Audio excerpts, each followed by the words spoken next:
જૈન સંતોના અકસ્માતમાં થતા મૃત્યુના કિસ્સા વધ્યા છે। સુરતમાં જૈન સમાજ અને સાધુઓમાં આક્રોશ જોવા મળી રહ્યો છે। જિલ્લા કલેક્ટરને આવેદન આપી રજૂઆત કરવામાં આવી। ન્યાયની માંગ સાથે કલેક્ટર કચેરી ખાતે વિરોધ કરવામાં આવી રહ્યો છે। અકસ્માતની આડમાં જૈન મુનિની હત્યા કરવામાં આવતી હોવાનો આરોપ લગાવવામાં આવ્યો। જૈન સંતોના અકસ્માતમાં થતા મૃત્યુની ઘટનાઓની તપાસ માટે એસઆઈટીની માંગની રચના કરવા માટે માંગ કરવામાં આવી છે। આરોપીઓને કડકમાં કડક સજા થાય તેવી પણ માંગ કરવામાં આવી।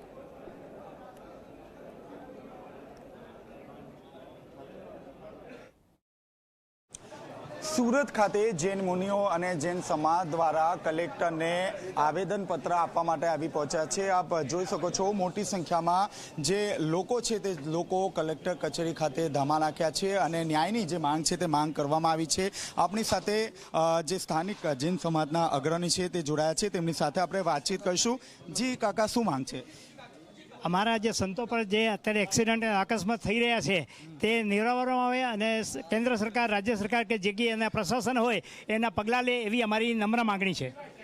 જી, હું આપને પૂછીશ, શું માંગ છે? આટલી મોટી સંખ્યામાં જૈન સમાજ આવ્યો છે કલેક્ટર। જે આ સાહેબજી જોડે જે થઈ રહેલું છે એ હવે પછી ન થાય એવી કલેક્ટર સાહેબને નમ્ર વિનંતી છે કે જેથી આવનારા વર્ષોમાં કોઈ જૈન ભાઈનો કે કોઈ બી મારા સાહેબ પ્રત્યે આ બધો પ્રોબ્લેમો ઊભા ના થાય, બસ એવી અપેક્ષા છે। એ સાથે આ જે મહાત્માનો સાથે વારંવાર એક્સિડન્ટ જેવું જે થયા કરે છે એની માટે ગવર્મેન્ટે, સરકારે યોગ્ય પગલાં લે, જરા ધ્યાન રખાવે। દરેક સ્ટેટમાં, રાજ્યમાં બધા પોલીસોને જણાવે કે ભાઈ આની વ્યવસ્થા જરા સુચારુ રૂપે થાય તો અમને વધારે સારું લાગશે। જી, મોટી સંખ્યામાં લોકો આવ્યા છે, શું માંગ છે?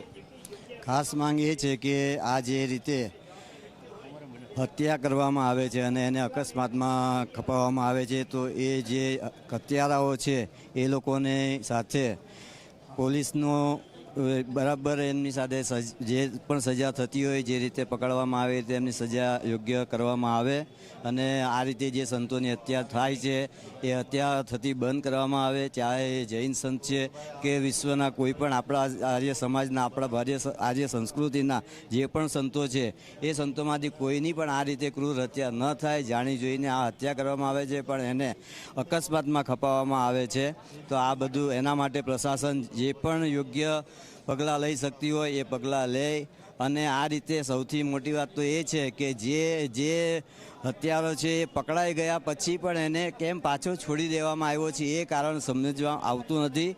તો એના માટે પણ પ્રશાસનની શું જવાબદારી છે તેના માટે જે પણ યોગ્ય થતું હોય એ યોગ્ય કરવા માટે મારી સરકારને રજૂઆત છે। અમારા સમાજની બધા દરેક સાધુ સંતો અને સમાજ, આપ જોઈ રહ્યા છો મોટી સંખ્યામાં જે લોકો છે તે લોકો એકત્ર થયા છે। આપ જોઈ શકો છો ખાસ કરીને જૈન સમાજના લોકો દ્વારા એવો આરોપ મૂકવામાં આવ્યો છે કે કેટલાય ઘટનામાં જે જૈન મુનિઓ છે તેમની હત્યાની જે ઘટના છે તે અકસ્માતમાં ખપાવી દેવામાં આવે છે। આવા જે આરોપીઓ છે તેમના વિરુદ્ધ કડકમાં કડક જે કાર્યવાહી છે તે કરવાની માંગ કરવામાં આવી છે। આપ જોઈ શકો છો જે મહિલાઓ છે, જૈન મુનિઓ છે, જૈન સમાજના તમામ જે લોકો છે તેમને કલેક્ટર કચેરી ખાતે ધામા નાખ્યા છે અને જે ન્યાય છે તે ન્યાયની માંગ કરી છે। હાલમાં જૈન મુનિ સહિતના જે જૈન સમાજના જે અગ્રણીઓ છે તે કલેક્ટરને મળવા માટે પહોંચ્યા છે।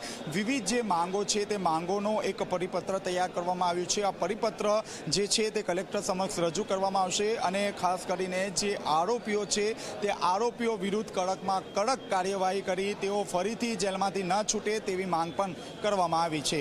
કેમેરામેન વિજય ભેસાણ સાથે ચેતન પટેલ, ઝી મીડિયા।